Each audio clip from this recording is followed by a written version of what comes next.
उसका उल्टा होता है, उल्टा क्या होगा कि आप लूज कर देंगे तो धुन नहीं निकलेगी, है ना। यानी आपको कसना इस हिसाब से पड़ेगा कि आपका जो ट्यूनिंग है, आपका जो राग जो बजाने जा रहे हैं उसके हिसाब से वो उसमें से नोट निकले, है ना। उसको कह सकते हैं एप्रोप्रिएट, सम्यक, है ना, या पाली में कहें कि सम्मा, वो ठीक इस हिसाब से कसी गई कि भाई बिल्कुल आपका पर्पस सॉल्व हो जाएगा। अब चूंकि मैं इस पर विचार कर था, मैं मेटलर्जी का स्टूडेंट था, अब हमारे यहाँ ऐसे ऐसे स्टील भी हैं कि आप कसते जाइए टूटेगा ही नहीं, इतनी ज़्यादा उसकी टेंसाइल स्ट्रेंथ हमने बढ़ा दी हुई है निकल और क्रोमियम डाल करके कि वो टूटेगा ही नहीं, है ना। और ठीक उल्टा भी होगा, है ना, कि भाई उसमें हम ऐसा मिला देंगे कि वो ढीला कर दे तब भी टूट जाएगा, ठीक है। तो यानी इसमें दोनों निगेशन हो जाएंगे। तो मैं उन चीज़ों पे नहीं आ रहा हूँ कि भाई ये तो एक तरह से मिमिक्री करना हो गया, जो अर्थ है उसको पकड़िए। तो अर्थ ये कहा जा रहा है कि भाई एक्सट्रीम पे मत जाइए। अब एक्सट्रीम दोनों साइड हो सकता है ना। एक्सट्रीम को हमारे यहाँ लोग समझते हैं कि एकदम आखिरी तक, है ना, लेकिन हमारे यहाँ जो हमारे इंजीनियरिंग के स्टूडेंट्स हैं वो जानते हैं कि भाई प्लस साइड में भी है, माइनस साइड में भी है, एक्सट्रीम दोनों तरफ हो सकता है ना। किसी चीज़ को मान लीजिए आपने कह दिया कि भाई नहीं खाना है भोजन, ठीक है, जैसे भगवान बुद्ध ने किया था, कई दिन भोजन नहीं किया, बिल्कुल सूख के कांटे हो गए, है ना। और कुछ उनके ऐसे भी थे, भगवान बुद्ध के बिहार में ऐसे भिक्षु थे, वो खाना गए, खाने के लिए गए और खाते गए, अजीर्ण हो गया। और एक घटना आती है कि उसमें वो डेथ भी हो गई। तो दोनों केसेस में, है ना, दोनों एक्सट्रीम जो हैं वो अवॉइड करने चाहिए। एम आई राइट? दोनों जो है सम्यक नहीं है, सम्मा नहीं है। एप्रोप्रिएट जो है वो आपको फाइंड आउट करना पड़ेगा। जैसे मैं कई बार कहता हूँ कि भाई हैं जो एप्रोप्रिएट जो है मिडिल पॉइंट भी नहीं है, क्योंकि मान लीजिए एक कप ये है, इसमें दूध में मान लीजिए मैंने मिलाया 1 चम्मच चीनी और मेरे लिए ठीक था, सम्यक था, मुझे ठीक लग रहा है। आप कहेंगे इसमें तो चीनी नहीं डाली और डाली, आप हो सकता है 4 चम्मच डालें, तो आपके लिए वो सम्यक है, क्योंकि भाई आप जिम करने वाले हैं, आपका बॉडी उस हिसाब से मांग रही है ना।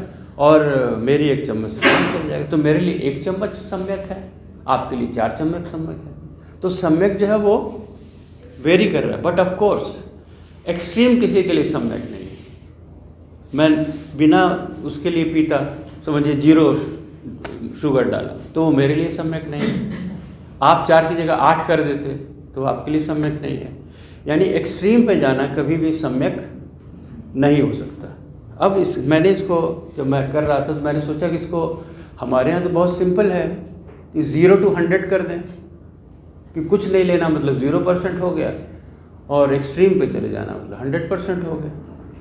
तो हम 0% से लेके 100% तक अपना स्केल निर्धारित कर लें और उसी में कोई पॉइंट जो है आपका सम्यक होगा उसको आप फाइंड आउट कर लें। जैसे कि हम लोग केमिस्ट्री क्लास में करते थे, है ना, या फिजिक्स में भी कुछ ऐसे एक्सपेरिमेंट होते थे।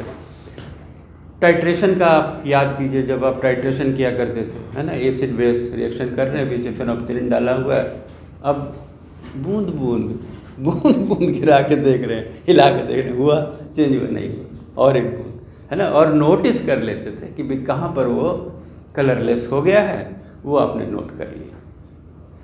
3 रीडिंग कहते थे सर कि कॉन्सिस्टेंट आनी चाहिए, तब वो माल पक्का हो जाएगा, भाई आपका एक्सपेरिमेंट ठीक है ना।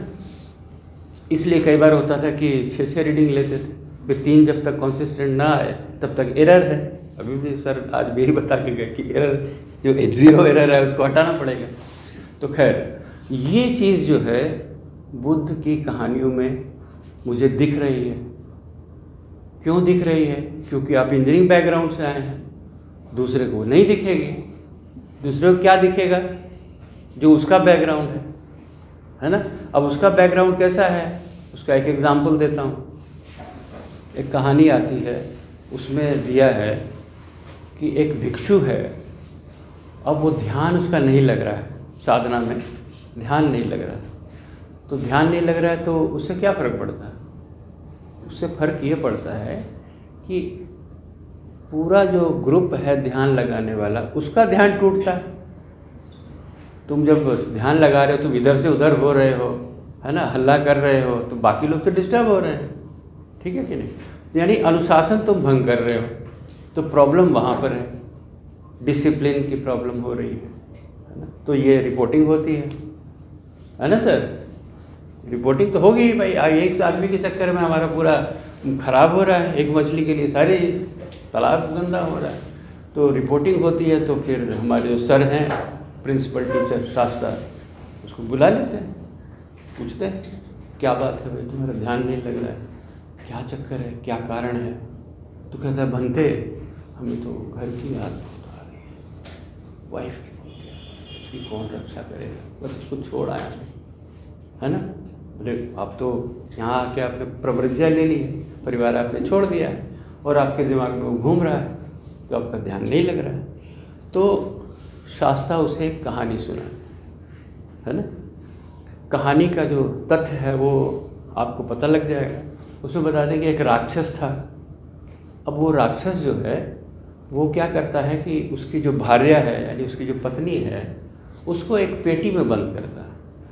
4x4x4 की पेटी रही होगी, जिसमें इतना बड़ा शरीर आ जाए, है ना। अब तो पता नहीं, लोग अटैची में भी रख लेते हैं आजकल, जो घटनाएं हो रही हैं, पता नहीं कैसे हो रहा है, तो मुझे नहीं पता। लेकिन वो उसमें दिया हुआ उस पेटी में बंद करके और स्वॉलो कर लेता था अंदर।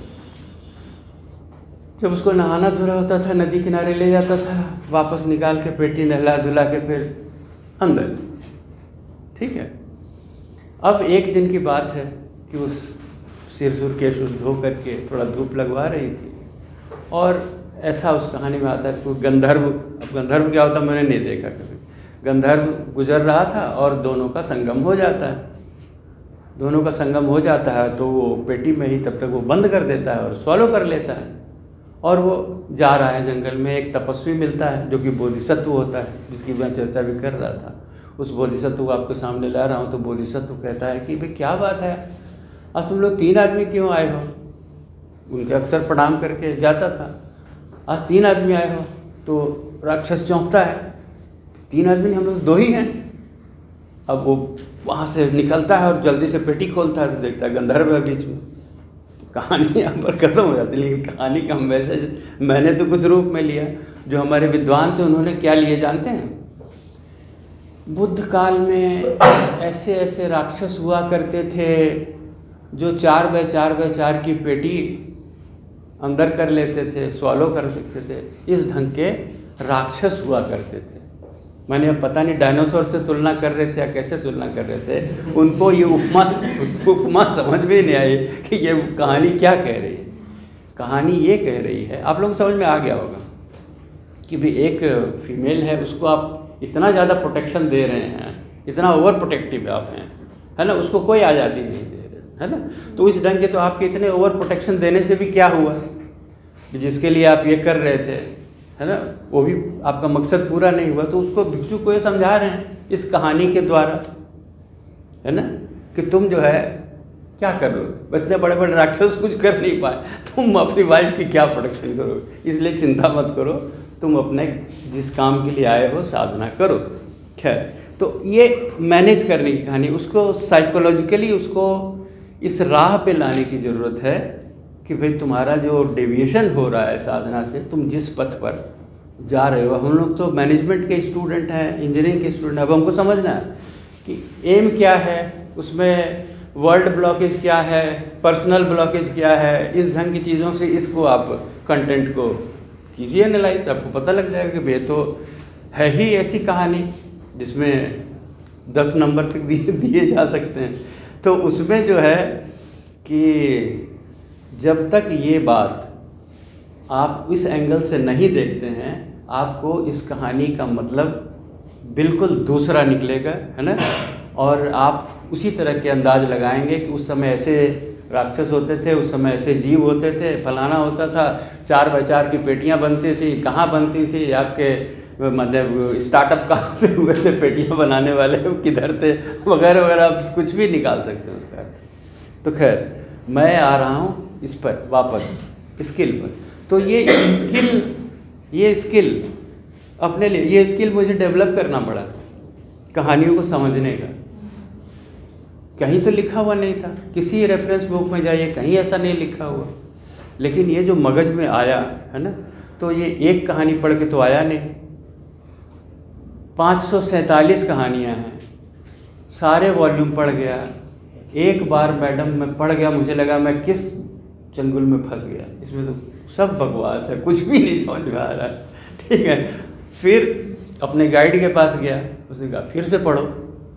अब 547 फिर से पढ़ना शुरू किया, है ना। फिर कुछ पढ़ने नहीं पड़ रहा है, क्योंकि ऐसी ऐसी उसमें लाइनें हैं, है ना, जो कि आपको वापस पॉलिटिक्स में भेज देंगी। मतलब इनमें से कुछ सुनाऊंगा, है ना, कि वो आपको फिर कहेंगे कि आप पॉलिटिक्स में जाइए, वहाँ से पता कीजिए, डिक्शनरी में खोजिए, इस ढंग की चीज़ें आपको करनी पड़ेंगी। करते करते 10 साल आपके चले गए, है ना। और फिर एक तरह से समझिए कि मैंने भगवतो अरहतो से प्रार्थना की, जैसे अब आप लोग सुबह सुबह करेंगे कि भाई ये तो कुछ नहीं पड़ रहा है पल्ले, है ना। तो मेरा जो वो प्रोफाइल बनेगा जब मैं आपके क्वेश्चनर को करूँगा तो शायद बहुत हाई होगा, कि मैंने छोड़ा नहीं उसको। फिर मुझे ये लाइट कहीं से आई कि भाई इसका ये अर्थ है। बहुत सी कहानियों में, है ना, बिल्कुल साफ नज़र आता है। तो डर भी लगा कि भाई एक कहानी के बेसिस पर मैं कैसे कह दूँ। फिर और कहानियों को उस नज़र से देखना शुरू किया, और देखते देखते मुझ में ये स्किल आ गया कि अब मैं उस कहानी को पकड़ लेता था। हाँ, इनलाइट होता क्या है असल में, क्या बताऊँ कि साधना जो है ना वो रंग लाती है ना। जैसे वो लाइन भी है कि रंग लाती है ना पत्थर पे घिस जाने के बाद, वो आपके बिजनेस में भी वही रंग लाती है। जब आप स्टार्ट करते हैं किसी चीज़ के पीछे लग के, है ना, तो फिर वो धीरे धीरे धीरे धीरे आप में वो क्षमताएँ आने लगती हैं, है ना। वो क्या कहते हैं कि वो समझ विकसित होने लगती है, अनुभव जो है परिपक्व होने लगता है। और अगर बैकग्राउंड वैसा है लकीली तो जल्दी आगे बढ़ जाती है गाड़ी, है ना। जैसे मैंने आपको बताया कि पहले सारा मैनेजमेंट वाला अनुभव दिया, फिर MBA करवाया, फिर यहाँ पर लाया कहने तब जाकर के मुझे वो चीज़ें आज मैं इस बताने की हालत में हूँ कि भाई कृपया, फिर भी कहता हूँ कि कृपया इसको इस एंगल से देखिए। हो सकता है हमसे अच्छी चीज़ किसी को और अच्छी चीज़ मिल जाए, है ना। ये तो किसी को दावे पे नहीं कहना चाहिए कि भाई मैं ही महान हूँ, इसके बाद ऊपर का कोई काम नहीं है। सुबह मेरे दोस्त के घर में वो लाइन लगी हुई थी, आइंस्टीन का उसमें कोट था कि everything should be made as simple as possible but not simpler. साथ में एक लाइन लगा दी, बट नॉट सिंपलर। तो शायद सिंपल बनाने में भी इसका ध्यान रखना पड़ेगा सम्यक, कि बहुत ज़्यादा सिंपल नहीं कर देने कि फिर तो उसकी वैल्यू ख़त्म हो गई, है ना। इसलिए everything should be made simple. मैं बहुत ही सिंपल तरीके से समझाता हूँ कि देखिए इस तरह से हुआ। मेरा बच्चा किताब पढ़ रहा था, खरगोश और उसकी कहानी, आपके जो बेलफल खरगोश के ऊपर गिरता है और खरगोश भागता है कि धरती गिर गई, धरती गिर गई, है ना। आप सब लोगों ने कहानी सुनी होगी, है ना। और भागते भागते सारे जानवर उसके पीछे पीछे हैं, धरती उलट गई, धरती उलट गई, धरती उलट गई। और फिर जब ये शोर उठता है तो जंगल का जो राजा है शेर, वो बोधिसत्व है। अब उसमें बोधिसत्व कैरेक्टर लिखा दिया कि वो बोधिसत्व निकलता है अपनी गुफा में से। क्या हुआ, क्या हुआ, किसी धरती गिर गई। अच्छा, धरती गिर गई, किसने देखा धरती गिरते हुए? अब एक दूसरे खोज होने लगती है कि किसने देखा। वो कहता है उसने देखा, उसने देखा। करते करते जब लास्ट खरगोश पे बात आती है कि तुमने देखा? हाँ सर देखा। तो चलो दिखाओ जरा कहाँ गिरी। तो वहाँ ले जाता है जहाँ सोया हुआ था, वहाँ शेर उठा लेता है उसको, यही धरती है है ना। तो अब देखिए ये एक चीज़ जो है वो पढ़ रहा था, मैं सुन रहा था, और शायद पगड़ी भी बांध रहा था कि मेरे दिमाग में जो है ये हॉन्टिंग करने लग गई। अरे यार ये कहानी, ये तो इंडस्ट्री में ऐसा हुआ था, नोटिस बोर्ड पे कुछ लिखा था, उसका किसी ने उल्टा इंटरप्रिटेशन कर लिया और बात फैल गई कि ऐसे ऐसे हुआ है, और उसके बाद में पूरा तो वो हो गया, वहाँ पर हंगामा हो गया, है ना, शटडाउन हो गया, और पूरा क्या क्या स्ट्राइक और वगैरह वगैरह शुरू हो गया। तो किसी ने वेरीफाई भी नहीं किया, कोई पूछने भी नहीं आया कि क्या लिखा हुआ है नोटिस बोर्ड पे। और आज यही होता है, हम लोग समाज में अपने देख ही रहे हैं, वहाँ मांस फेंका हुआ है, वो हो गया है, ये हो गया, दंगा हो गया, समझ ही देख ही रहे हैं हमारे समाज में। वेरीफाई तो कोई करता नहीं है, मार मार काट काट शुरू हो जाती है। तो खैर इस तरह की चीज़ें हो रही थी और दिमाग में मेरे आ रहा था कि ये कहानी नहीं है, बच्चों की कहानी नहीं है, ये बच्चों की किताब में दी हुई कहानी, ये तो कहानी हम लोगों की इंडस्ट्री के मतलब की कहानी है, ये तो वहाँ बतानी चाहिए। इस कहानी को मैंने ढूंढा जातक कथा में, ये दद्दक जातक के नाम से कहानी। अब चूँकि टर्म ऐसा है, अंग्रेजी वाले तो यूज़ करेंगे नहीं, हिंदी वाले भी घबराएंगे कि दद्दक क्या होता है। पाली में शायद खरगोश को दद्दक कहते हैं, है ना। तो इस तरह से जो दूरियां बढ़ती गई, जातक कुछ कहना चाहते थे, लोगों ने कुछ समझा, और इस तरह से जो है वो बहुत अच्छी चीज़ें हमसे अछूती रह गई। एनीवे, अब हम लोग जब चीज़ आ गई है हमारे हाथ में तो उसका फ़ायदा उठाना चाहिए। अभी भी हम क्यों प्रॉफिट मैक्सिमाइजेशन के पीछे पड़े हुए हैं, मुझे नहीं समझ में आता, है ना। अभी भी आप 100% एफिशिएंसी के चक्कर में पड़े हुए हैं, वेल नोइंग कि भाई वो चीज़ पॉसिबल नहीं है ना। अगर पॉसिबल होगी तो आप क्या करेंगे, हर जगह एक्सप्लॉइट करेंगे, तभी होगा, नहीं तो होना मुश्किल है। नेचर को एक्सप्लॉइट करेंगे, इन्वायरमेंट को एक्सप्लॉइट करेंगे, ऑक्सीजन सारा ले लेंगे, है ना, धरती के सारे मिनरल्स ले लेंगे, और क्या क्या नहीं लेंगे, आदमी का खून चूस लेंगे, है ना। मशीन है तो मशीन का आप कैसे करेंगे, ओवर वर्किंग करेंगे, है ना। तो ये सब कुछ होगा क्योंकि आपने एक ऐसी डेफिनेशन चुन ली है। और इवोल्यूशन जब अपनी एम्प्लॉय का करेंगे तो इसी एफिशिएंसी, हम अपनी मिल का करेंगे कितनी एफिशिएंसी, है ना। उसमें कई बार फिर हम लोग को भी 2 नंबरी करनी पड़ती थी, प्रोडक्शन कम हुआ है थोड़ा उस शिफ्ट कर ले करके मिला देते थे, क्योंकि एफिशिएंसी बेस्ड बोनस था। अब समझ रहे हैं, मतलब वो आपको उकसा रही है कि आप गलत कीजिए, है ना, कि भाई इसमें से थोड़ा लेके उसमें मिला दीजिए और उसमें कम कर देंगे, क्योंकि आगे तो 30 दिन है, आगे कवर अप कर लेंगे, लेकिन ये वाला फॉल्ट डाटा आप डाल के इसको चूँकि बोनस से लिंक किया हुआ है तो इतना कर दीजिए, अपनी एफिशिएंसी दिखा दीजिए, है ना। वहाँ तो आउटपुट बाय इनपुट चलेगा। आपके बहुत सारे ब्रेकडाउन हुए थे, है ना, एफिशिएंसी तो कम थी। अब प्रोडक्शन थोड़ा बढ़ा हुआ दिखा देंगे तो आपकी एफिशिएंसी उस लायक हो जाएगी जहाँ पर कि हमारा जो स्केल फिक्स किए हुए, स्लैब फिक्स किए हुए, इतना पर होगा तो इतना बोनस मिलेगा, हमारे वर्कर खुश रहेंगे, एक सिचुएशन ठीक रहेगी। हायर मैनेजमेंट को फिर ऐसा करना पड़ता है। तो कुछ चीज़ें हमने जानबूझ के यानी गलत करने वाली सिखा दी। धीरे धीरे वो गलत करना सबको आ गया, अनफॉर्चुनेटली भारतवर्ष में। कुछ लो और करके दे दो। अभी मोरबी में जो हुआ आपके सामने है ना। तो इस ढंग से चीज़ें फिर होने लग गई और उसका रिजल्ट हमको साफ साफ दिख रहा है। और जातक कथाएं ऐसा कह रही कि ऐसा मत करो, अपने एनिमल्स का भी ध्यान करो, पौधों का भी ध्यान करो, नेचर का भी ध्यान करो। जब आप पढ़ेंगे ना जातक कथाएं, फिर आपको कुत्ते बिल्ली की भाषा समझ में आने लगेगी। मुझे हैरानी भी, ऐसे कैरेक्टर क्यों चुने जाते, क्योंकि जब आप उन कथाओं को पढ़ोगे तो आप थोड़ा सा अटेंटिव हो जाओ कि कुत्ता कैसा आवाज़ कर रहा है, फिर वो आपको समझ में भी आने लगेगा कि ये बोल रहा है, ये कम्युनिकेट कर रहा है। हम सब उसी इंटीग्रेटेड सिस्टम है, पूरा एक ही सिस्टम है ना, जिसको कि इकोसिस्टम में ऐसा अब ये लोग डिफाइन करते हैं उस हिसाब से। तो हम लोग क्या करते थे, ये जो वेस्टर्न सिविलाइजेशन ने, जो वेस्टर्न मैनेजमेंट ने जो हमको दे दिया, उसमें तो हमको और कुछ नज़र ही नहीं आ रहा था, है ना। कॉर्पोरेट हाउस को कितना जा रहा है वही करेगा, इतना ऐसा तुमको कई तो अभी मेडिकल डॉक्टर भी कहते सुने जाते हैं कि कहता है कि भाई अगर ऐसे वेंटिलेटर पे लगा के नहीं रखोगे तो पैसा कहाँ से आएगा। लाश को वेंटिलेटर पे लगाए हुए हैं सर, हम क्या करें, हमको तनख्वाह इतनी दे रहा है। आप समझ रहे, मतलब आप देखिए उसके कैसे कैसे अर्थ निकल रहे हैं। तो भाई सीधे जो बहुत सीधी बात है उसको सीधी कर लो ना भाई, क्यों उसको टारगेट बना के रखे हुए। कुछ ऐसा लिंक सिस्टम कर दो। मान लीजिए आप भी कल इंडस्ट्री खोलते हैं तो आपके मन में भी तो ये रहना चाहिए कि भाई जो मेरे साथ काम कर रहा है हम उसका भी ध्यान रखें। तो जो सम्यक वाला आता है ना, उसमें ये सबसे खास बात है कि हमको एक्सट्रीम पे नहीं जाना है। कोई आदमी अगर 5-10 मिनट लेट आ गया है तो आप उसकी मजबूरी को पहले जान लीजिए। कलकत्ता में हमारे एक मित्र हैं, उनकी केमिकल इंडस्ट्री थी, तो वो घबराए, इस तरह से बड़े परेशान थे।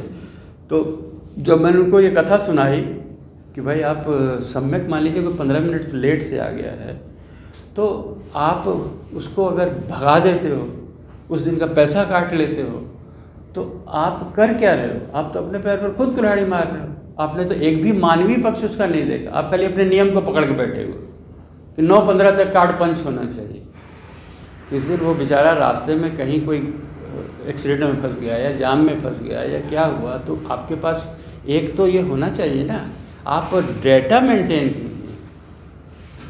इस दिन कितने बजे आया, फिर उसको आप पलट के 30 दिन में कितने बार वो इस तरह की घटना कर रहा है। अगर बार बार रिपीट कर रहा है तब आपको चाहिए ना कुछ एक्शन लेना। एक दिन या 2 दिन इस तरह से करके अगर है तो बहुत सारी चीज़ें डेविएशन है ना। आपने लेफ़्ट का रूल बना दिया कि लेफ़्ट चलो, सामने से गाड़ी ट्रक आ रही है, मैं लेफ़्ट ही चलता रहूँ, मर जाऊँ, थोड़ा सा तो भाई बगल उसको जाने दूँ, है ना। तो लेफ़्ट पे स्टिक करते रहोगे, रूल पे स्टिक करते रहोगे, सोचने वाली बात है। थोड़ा सा डेविएशन को करना पड़ेगा। उस डेविएशन को फिर हम लोग अच्छी तरह जानते हैं, प्रोडक्शन में वो उसको बोलते थे टॉलरेंस लिमिट।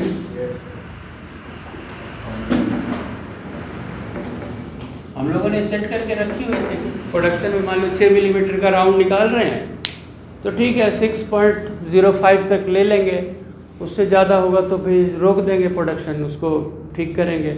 उसी तरह से माइनस साइड में अगर आ रहा है कि 5.95 तक है तो चलो ले लिया, उसके और नीचे होगा तो रोक देंगे, सिस्टम को सेट करेंगे, रोल चेंज करेंगे, गाइड चेंज करेंगे, ये सब चीज़ें होती है, बराबर है ना।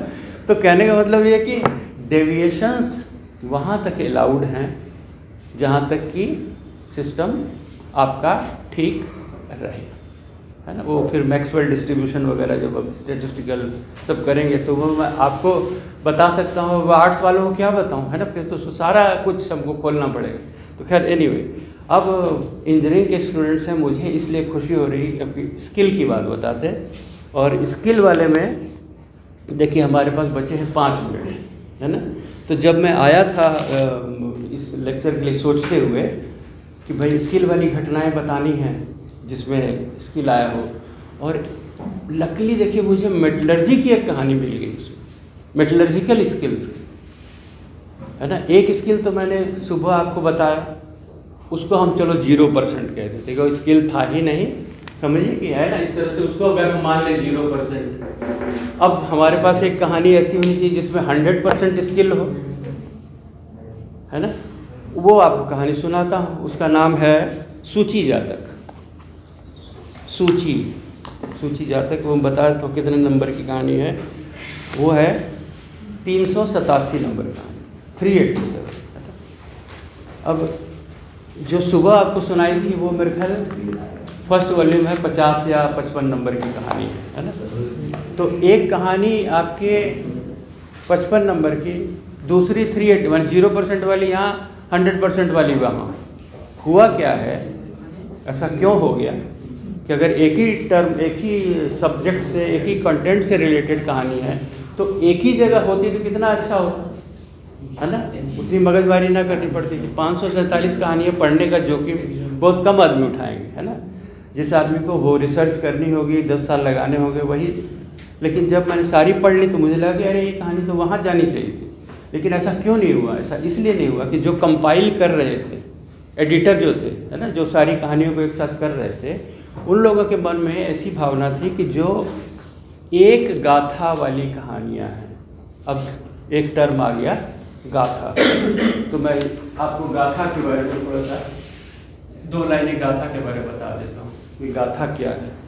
गाथा एक कपलेट है ना, जैसे उर्दू में आप देखे होंगे एक शेर होता है, उस तरह से जो भगवान बुद्ध है ना, उनके बारे में ये कहा जाता था कि वो अच्छा गला था उनका, गाते थे, क्योंकि ये गेय पद है। ये दो लाइनें जो हैं वो आप गा के सुना सकते हैं, है ना। मैं नहीं सुना पाऊँगा क्योंकि पाली में है, लेकिन मैं पढ़ के बता देता हूँ ताकि एक जस्ट फीलिंग आपको आ जाए। क्रोधना अकतयु च पिशुणा च विभेदिका ब्रह्मचर्यम चर भिक्खु सो सुखनम विहाकस्ति, है ना। अब ये पाली की जो है, तो उन्होंने कहा कि जो एक कपलेट है वो जितनी कहानियाँ हैं उनको हम एक जगह कर देते हैं। तो 1 से लेकर के 150 तक वैसी कहानियाँ हैं जिसमें एक कपलेट है। अब उसमें सारे टॉपिक्स मिक्स हो गए, बिजनेस मैनेजमेंट वाला भी आ गया है, मैरिटल रिलेशंस वाला भी आ गया है, करप्शन मैनेजमेंट वाला भी आ गया, ऑल सब्जेक्ट्स टुगेदर। अब उसकी सॉर्टिंग हो रही है। बहुत सी कहानियों की मैंने सॉर्टिंग कर ली है, और करते करते एक जगह तब अन्ना हजारे जी का चल रहा था मूवमेंट, मैंने देखा कि अरे भ्रष्टाचार जो अभी भारतवर्ष और पूरे संसार में जिसकी चर्चा हो रही है, अन्ना हजारे इतना बड़ा अभियान खड़ा किए हैं, उसकी कहानियाँ उसमें 36 मिली हुई है, गिन के 36। तो फिर मैंने भ्रष्टाचार प्रबंधन के नाम से ये किताब दे दी, है ना। इसमें 0% से लेकर के 100% तक करप्शन वाली कहानियाँ हैं।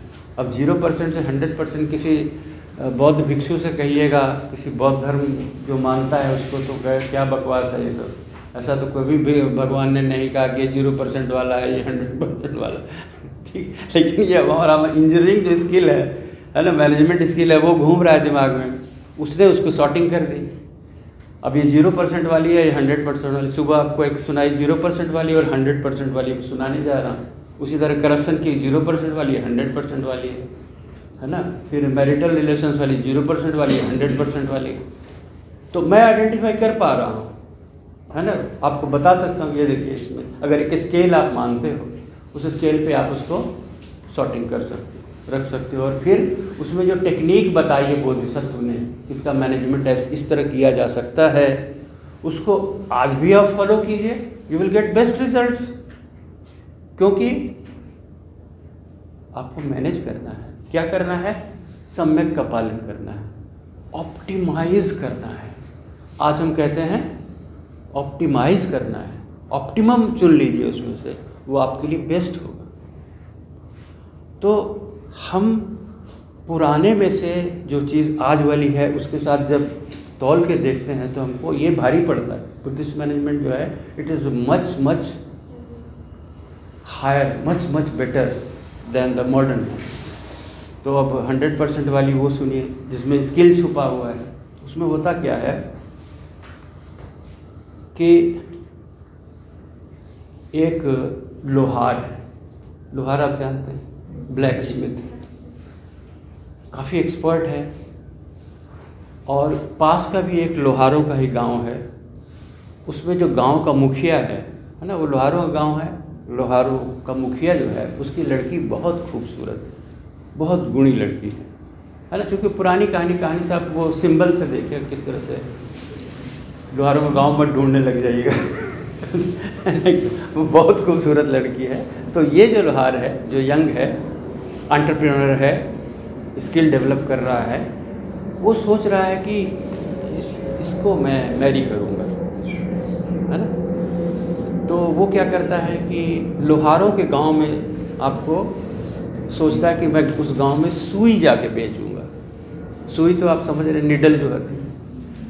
अब ऐसी वैसी निडल तो लोग बहुत ही बनाते हैं, वो खुद ही लोहार हैं, बहुत चीज़ें वो लोग बनाते हैं। अब इसने क्या किया कि एक बहुत ही बारीक सुई बनाई है, उसके ऊपर एक खोल बनाया है। खोल समझ रहे हैं, उसका क्या उसको कहा जाए, केस, है ना, अंग्रेजी में कहें तो उसका एक केस बनाया। अब वो केस के ऊपर और एक केस बनाया है, वो भी बहुत सूक्ष्म होगा, आप समझ रहे हैं। उसके ऊपर एक और केस है। इस तरह से उसकी 5 लेयर है ना। और वो ले करके वहाँ चला जाता है उस गांव में और वो कहता है कि भाई सुई, इतनी बढ़िया सुई मैंने बनाई है, कोई आके ले लो वगैरह वगैरह। तो वो लड़की अपने पापा के पास खड़ी हुई, साथ खाना परोस रही है जैसे, तो उसके मन में आता है कि कितना बेवकूफ़ आदमी है, लोहारों के गांव में आया सुई बेचने की, है ना। तो वो बाहर निकलने में कहती है कि भाई ये तो लोहारों गांव है, मतलब तुमको इतनी अकल नहीं, तुम यहाँ पर, हम लोग तो खुद ही यहाँ से एक्सपोर्ट करते हैं, तुम यहाँ पर हमारे यहाँ बेचने आए हो। तो वो कहता है कि तुम्हारे पापा भी अगर ये जान लेंगे ना तो वो तुरंत तुमसे मेरी शादी कर देंगे। तो उसका बाप सुन रहा था ये बात, बाहर निकल के आता है, कौन है? तो कहता है कि सर मैं सुई बना के लाया हूँ। अच्छा दिखाओ। तो वो सुई देता है, नहीं, पर उसको कहता है कि नहीं, आप अकेले क्यों देखते हैं, सब लोग देखें, जब दिखाना ही है तो सब लोग देखें। तो सबको बुलाता है ना, पूरा मजमा लग जाता है कि देखो भाई सुई लाया है बेचने के लिए। अब उसकी सुई जो है देखता है, ये सुई है, नहीं सर ये तो खोल है, ये तो केस है। उसको वो धीरे से निकालता है, ये सुई है, नहीं सर ये तो केस है। फिर निकालता है, ये सुई है, नहीं सर ये तो केस है। 5 लेयर निकल जाते हैं। उसके बाद में कहता है कि ये सुई है, कहता हाँ सर आप एक मंगवाइए बड़ा घड़ा लोहे का और नीचे एक कांसे की थाली मंगवाइए। तो वो मंगवाता है कि अब कुछ नया दिखाने जा रहा है। तो वो कहता है कि अब इसमें आप इसके पेंदे में सुई को मतलब पिनअप कीजिए, और वो घड़ा भरा हुआ है पानी से, और वो सुई उसमें जब डाली जाती है एक बूंद पानी नहीं गिरता, बिल्कुल उसी तरह घड़ा भरे का भरा है। यानी स्किल, उस घड़े को बेद दी वो सुई। मैं आज कहता हूँ कि आज के मेटलर्जिकल को इंजीनियर को ऐसा नहीं बना सकता कि ऐसी सुई जो कि लोहे के घड़े को भेद दे, है ना, और उसमें जरा सा भी लीकेज ना हो। तो सब लोग दंग रह गए कि भाई ये तो वही हुआ जिसकी उसकी जो चाह थी, है ना। उसके पिता बहुत खुश हुए कि भाई इतना स्किल्ड आदमी है। तो स्किल कहाँ से कहाँ पहुँचा सकती है, लेकिन उस कहानी में से मैंने ये रिजल्ट नहीं निकाला कि स्किल आपको कहाँ पहुँचा सकती है। उसका मैंने ये कंक्लूज़न निकाला कि आपके पास स्किल तो है, लेकिन अगर आपके पास कम्युनिकेशन स्किल नहीं है तो आप अचीव नहीं कर पाओगे। हाउस एवर गुड प्रोडक्ट नहीं, उसको मार्केटिंग का जो स्किल है, उसको देने का जो स्किल है, और आपको जो उससे ऑब्जेक्टिव उसको हासिल करना है, वो आप अपनी ज़ुबान से कर सकते हैं। जिस तरह के देखिए संवाद उसमें दिए गए हैं, जो डायलॉग उसमें दिए गए हैं, तो वैसे डायलॉग क्यों दिए गए? ये बताने के लिए कि भाई आपको इसका देखिए कम्युनिकेशन स्किल कितना अच्छा था। उसके इसी प्रश्न का उत्तर किसी और तरह से दे सकता था कि सॉरी हमको पता नहीं था वगैरह वगैरह, लेकिन उसने क्या कहा कि तुम्हारे पापा सुन लेंगे तो तुम्हारी शादी मेरे साथ कर देंगे।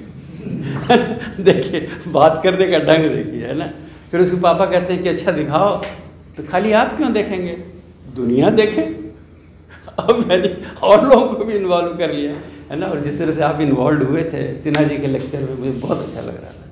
इसका मतलब आप इतनी अच्छी तरह रिसीव कर रहे थे उस चीज़ को, रिस्पॉन्ड कर रहे थे, इंटरेक्शन हो रहा था, तो वो चीज़ अपने आप में बहुत महत्वपूर्ण है। और वो इंजीनियरिंग स्टूडेंट IQ ज़्यादा होता है ना, वो जानने की कोशिश, क्यूरोसिटी, और तो इस तरह से करके वो एक गुण आप में हो सकता है। 17 में से एक वो भी, मैंने तो पूरा लिस्ट नहीं देखी, एक शायद गुण वो भी हो, सुनना है, रिसीव करना है ना। और उसके लिए वो क्या कहते हैं, भिक्षुओं को भी तैयार करते हैं। जाते कथा भिक्षु सुनने का जो स्किल है वो बहुत बड़ा स्किल है। तो मेरे ख्याल 10 बज चुके हैं, है ना, और हम लोग अपनी सीमा 6 मिनट से क्रॉस कर चुके हैं। एक्सट्रीम पे नहीं जाना है ना।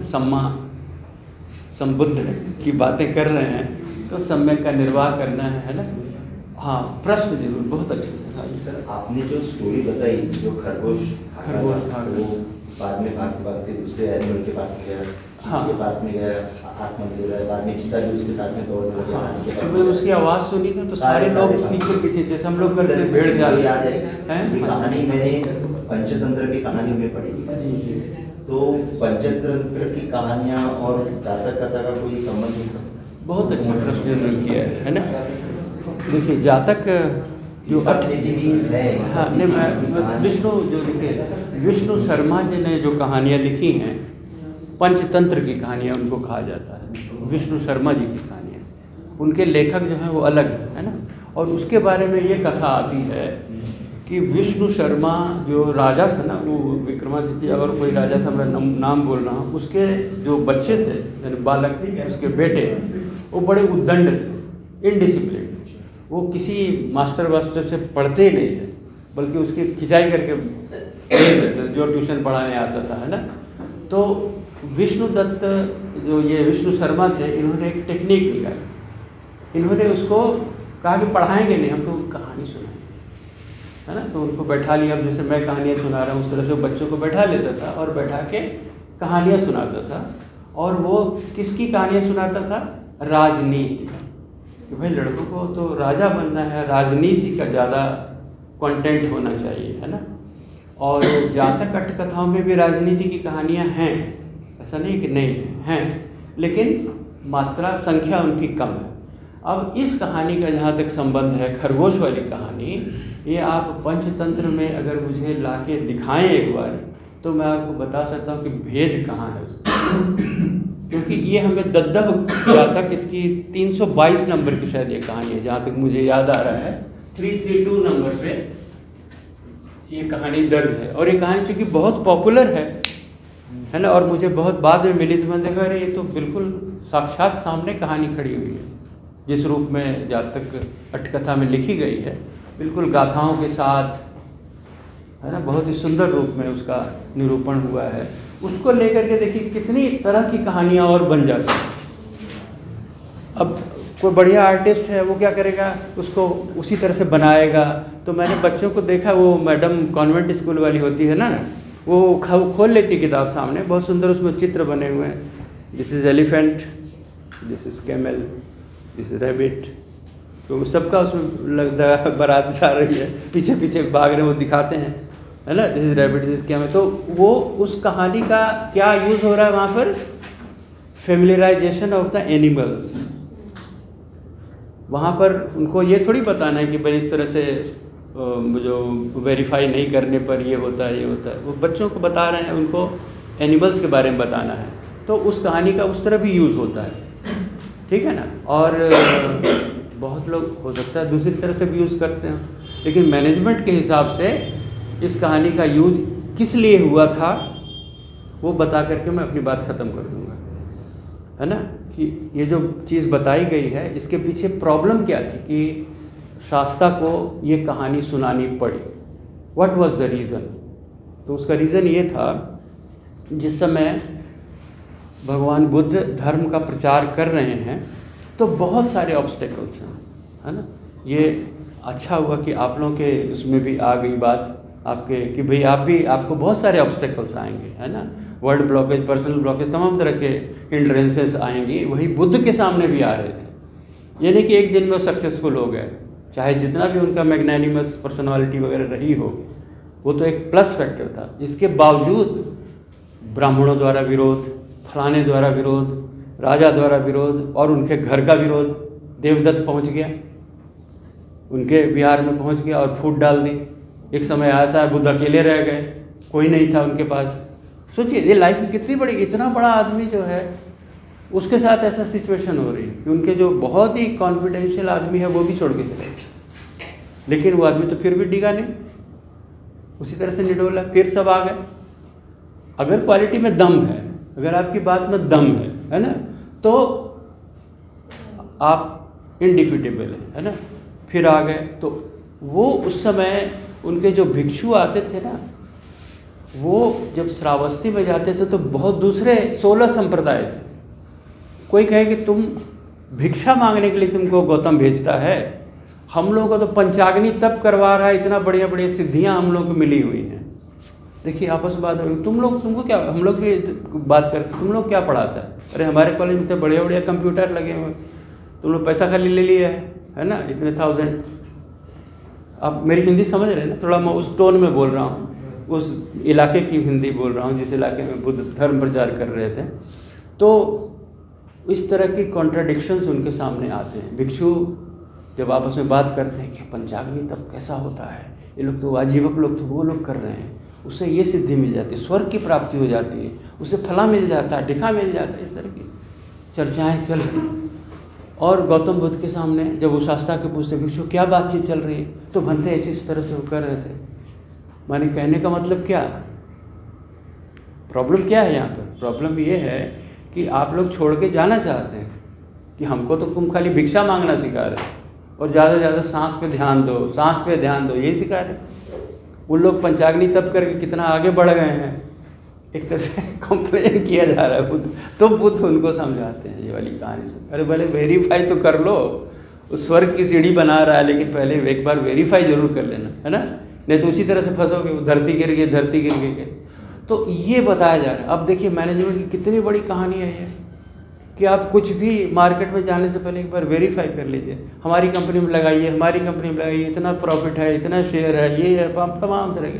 हमारे कॉलेज में आइए, मार्केटिंग टेक्निक से आप देख रहे हैं कितने तरह की होती है ना, उल्टा सुल्टा पढ़ा उड़ा के। तो काइंडली वेरीफाई करने वाली कहानी हम कल आपको और बताएंगे, जो बिज़नेस में वेरिफिकेशन चाहिए, है ना। तो इस ढंग से कथाएँ आई हैं।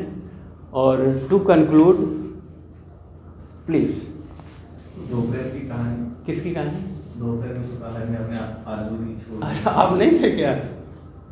शुरुआत नहीं हो गई। हाँ, वो तो एक तो 22 जातक थी जो मैंने बता दिया था कि वो 0% स्किल वाली, उसी की बात कर रहे हैं ना, जिसको राजा ने अपनी पटरानी बना लिया था, है ना, वही वाली थी। तो वो कहानी इस ढंग की थी, उसमें बताया गया, मैंने उससे ये निष्कर्ष निकाला कि भाई अब इससे खराब स्किल और क्या होगा, है ना। लेकिन उसको भी अगर आप मान्यता देते हो तो उससे भी, अगर उसमें भी एक्सपर्टीज़ आ जाती है आपको, तो वो भी आपको उस पद तक पहुंचा सकता है। तो ऐसा फील नहीं करना है कि ये घटिया है। अरे कपड़े तय करने वाला, आप देखिए, मैं जिस हिसाब से कपड़े तय करता हूँ उससे लाख दर्जे अच्छा मेरा बेटा करता है, कितनी बढ़िया तरह से ब्यूटीफुली करता है। तो चीज़ तो कुछ भी नहीं, लेकिन उसको करने का ढंग इतना स्किलफुली है ना।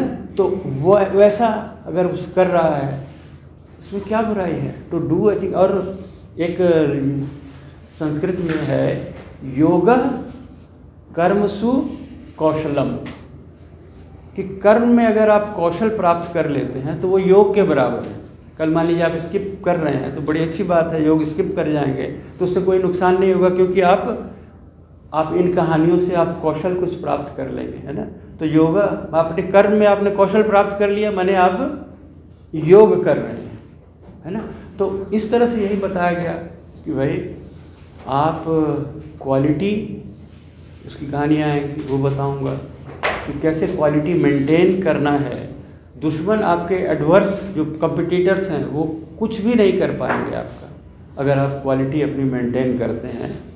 तो क्वालिटी विंस द मार्केट, है ना। बाकी ये सब जो हैं आपकी स्मॉल लेटर्स में लिखा होता है, टर्म्स एंड कंडीशंस अप्लाई, ऊपर 0% इंटरेस्ट वगैरह वगैरह करके बहुत कुछ अट्रैक्ट करने के लिए होता है। लेकिन आप उसको वेरीफाई करेंगे तो उस जाल से निकल जाएंगे, और अल्टीमेटली आप अपने एंटरप्रेन्योरशिप में आपको क्वालिटी मेंटेन करनी है, सर्विस की क्वालिटी, प्रोडक्शन की क्वालिटी, और अपने ह्यूमन रिलेशंस की क्वालिटी, है ना। तो जब आप बुद्धिस्ट मैनेजर होंगे तो आपका ह्यूमन रिलेशंस भी बहुत बढ़िया होगा, है ना, बहुत बढ़िया होगा। ऊपर से, नीचे से, दाएं से, बाएं से, हर तरफ आपको जो रिलेशंस हैं, है ना, उसकी बहुत महत्ता है, और वो आप कर पाएंगे अगर आप सम्यक का निर्वाह करेंगे। इतना ज़्यादा भी किसी को डांट मत दीजिएगा कि भाई वो आदमी वहीं ढह जाए, है ना, कि वहीं उसका हार्ट फेल हो जाए, है ना। और किसी को इतना प्यार से भी नहीं बोलना। जैसे भी दोपहर में ही कहानी आ रही थी कि बुद्ध से कोई आके कहता है कि आप, जैसे, हाँ, गोयनका जी सुना रहे थे, मैं उनका वो सुन रहा था। गोयनका जी जो विपश्यना सिखाते हैं, उनका यूट्यूब पे बहुत आता है, तो मैं सुन रहा था उनको। तो उसमें एक कहानी बताते हैं कि गौतम बुद्ध को, वो तो बहुत ही प्यार से बोलते थे हमेशा उनकी, लेकिन किसी को कठोरता से बोले उस दिन, है ना, उसका नाम मैं भूल गया, उसको बहुत कठोरता से बोले। तो किसी ने आके कहा, भंते आप तो मतलब बहुत ही सॉफ्ट स्पोकन हैं, लेकिन आज आप इतना गुस्से में बोल रहे थे। कहा, गुस्से में नहीं भाई, मैं जहाँ आवश्यक है, जहाँ कठोर, क्योंकि उसको कठोरता की भाषा, कठोर भाषा ही समझ में आती है, है ना। इसलिए आप वहाँ मेरी कठोरता को देख रहे हैं, लेकिन मेरे अंदर करुणा है ना। तो इसके फिर और 2-3 उदाहरण दिए, और मैं चलते चलते अपना एक्सपीरियंस शेयर करता हूँ। एक बार मुझे बड़ी कंपनी ने, प्राइवेट कंपनी ने इंटरव्यू के लिए ग्रैंड ओबराय में बुलाया, तो मैं वहाँ पहुँच गया और मेरी बातें जब सुन ली उन्होंने, जो टेक्निकल बातें थी वो तो he was very much satisfied. लेकिन कहता सर सरदार जी मुझे एक बात बताइए, आप मज़दूर से काम करवा लीजिएगा। जैसे आप बोल रहे हैं उससे मज़दूर काम करेगा? आपकी तो बातें इतनी नरम और मधुर हैं कि आपको कोई काम नहीं करेगा वैसे, है ना। तो कहने का अर्थ ये है कि जहाँ ज़रूरत है वहाँ सम्यक का निर्वाह करना, जहाँ ज़रूरत है वहाँ कठोर बोलिए भाई, लेकिन खामखा कठोर मत बोलते रहिए, है ना। तो बुद्ध ने भी मना नहीं किया है कि आप कठोर मत बनिए, लेकिन कठोर दिखावे के मन से आप उसके सुधार की बात कर रहे हैं कि वो चीज़ उसको समझानी है, कहीं ज़रूरत है, उसकी ताड़ना करनी है, उसको उस रास्ते पर लाना है, तो कीजिए। आपका जो मन है, इंटेंशन है, वो ठीक होना चाहिए, है ना। तो इन्हीं चीज़ों के साथ एक चीज़ खाली लिख देता हूँ, एक फार्मूला और, है ना, जो कि सिन्हा जी बता रहे थे ना कि मनसा, वाचा और कर्मणा, इन 3 चीज़ों की बात वो बता रहे थे कि पहले तो आप उसका थॉट प्रोसेस चलेगा, फिर वो आपके वर्ड्स में आ जाएगा, बता रहे थे ना सिन्हा जी, फिर वर्ड्स में आ जाएगा, फिर वो एक्शन में आ जाएगा। तो कैसे उस एक्टिविटी के द्वारा वो चेंज करना चाहते हैं कि भाई आप उस रूप में, आप उसके आपके स्वभाव में आ जाए। तो ये फार्मूला जातक कथाओं में भी मिलता है। मनसा, पहले तो मन से आपके वो प्रोसेस चलेगा, फिर आपके जुबान पर आएगा, और फिर धीरे धीरे वही आ जाता है, एक्शंस में आ जाता है ना। तो इन्हीं शब्दों के साथ बहुत बहुत धन्यवाद। सर जो बुक पब्लिश करना रहता है तो किससे कांटेक्ट करना पड़ता है, ऐसे मतलब अगर पब्लिश करना हो ना तो उसके 2 तरीके हैं। एक तो पब्लिशर होता है ना, उससे कहना पड़ता है कि भाई हमको ये किताब छपवानी है, तो वो आपको एक कोटेशन देगा कि कितनी कॉपी आपने छपवानी है। तो हो सकता है कि आप कहें कि भाई हम 1000 में नहीं, हम तो 100 ही कॉपी छपवाएंगे, तो 100 का कम दाम नहीं होगा, ज़्यादा होगा। जब बल्क लेंगे तो प्रोडक्शन कॉस्ट कम हो जाएगा, तो कम करता जाएगा। तो पहले तो ये आपको डिसाइड करना है कि मुझे कितनी कॉपीज़ की ज़रूरत पड़ेगी। सर आप